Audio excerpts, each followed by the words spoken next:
Okay, so part 2 of our project, we are going to be practicing blending different colors to create the Aurora Borealis. The first thing we want to do on our paper, I'm going to actually turn it sideways, is I want you to create a wavy line that goes across your paper.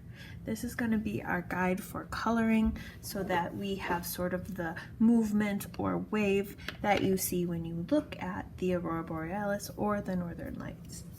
The next step is, if you don't have paint, you can use markers. I'm going to use both. We want to find our analogous colors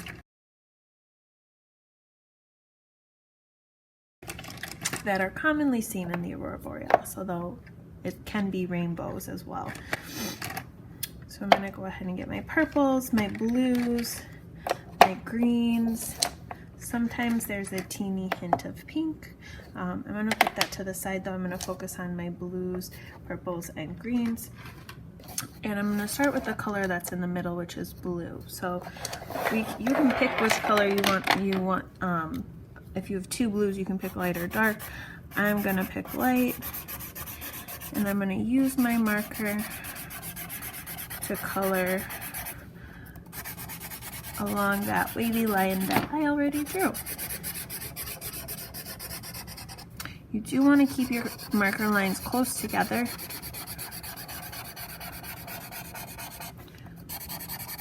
for when we add water. Okay, so next to my light blue was my dark blue.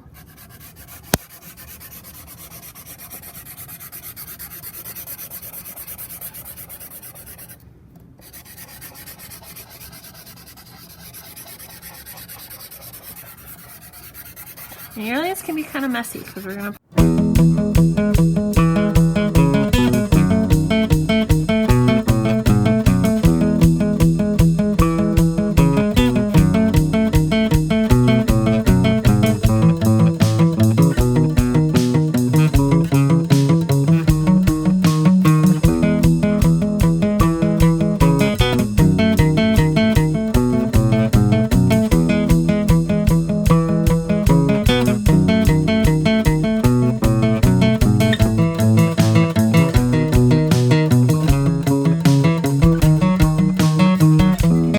paint and you're blending colors, the trick is to move quick enough so that the color before it is still wet, and when you put down that next color, they sort of blend on their own.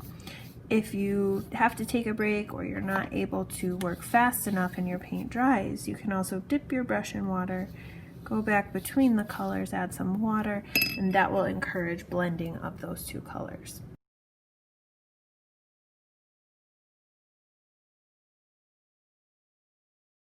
And that's it. We have blending of markers with water and then blending of watercolor paint. Remember, you don't have to use pink. That's a choice. You can do greens, blues, and purples if you'd like. If you'd like to use a little red in place of pink, you could do that as well. But the analogous colors mean that they are colors that are next to each other or in the correct order based on the color wheel. Okay, it's time to finish up our polar bear. We're gonna go ahead and cut out our polar bear, trying to keep as much of our black outline as we can.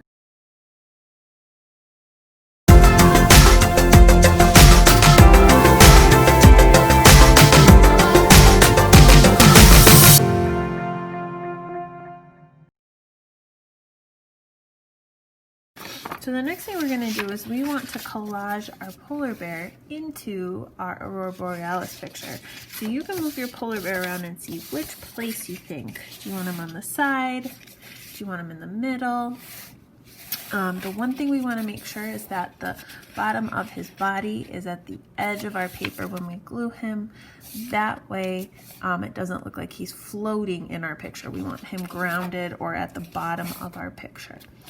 So you can go ahead and flip your